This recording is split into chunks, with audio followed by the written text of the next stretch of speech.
Parmi les 5 interpellés, 2 seulement ont répondu à l'invitation. Il s'agit du ministre de la Justice et celui délégué aux Affaires étrangères. Selon le député Issaka Hassan, cette absence inexpliquée de ses membres du gouvernement est impardonnable. Aujourd'hui encore, les députés que nous sommes sont déçus.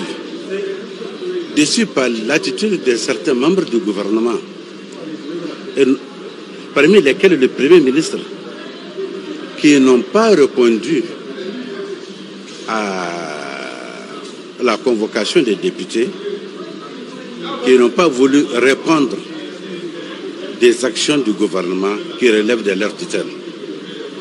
Il y a eu 3 membres du gouvernement présents à Niamey, donc ils ne sont pas absents du territoire national, présents à Niamey, mais qui ne sont pas venus répondre aux questions des députés. Et ça, c'est purement décevant. Je crois que l'exécutif devrait un peu respecter les fonctions du député.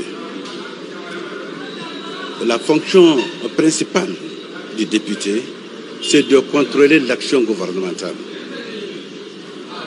Et si ces membres du gouvernement refusent de répondre aux questions que les députés veulent bien leur poser, je crois que nous retournons en arrière.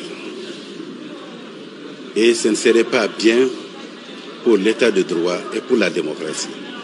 Les 2 questions débattues ont porté sur l'installation effective et opérationnelle du tribunal de Damagaram Takeya et le point sur le processus d'indemnisation des victimes nigériennes des événements malheureux survenus à Abidjan en Côte d'Ivoire.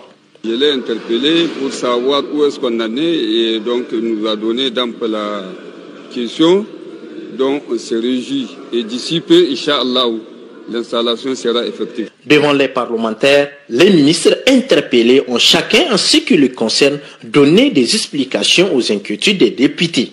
Dans son mot de clôture des travaux, le premier vice-président de l'Assemblée nationale a rappelé que les travaux de la session extraordinaire reprendront le mercredi 28 juillet avec comme ordre du jour examen et adoption du projet de loi apportant première rectification de la loi des finances 2021 et la clôture de la session.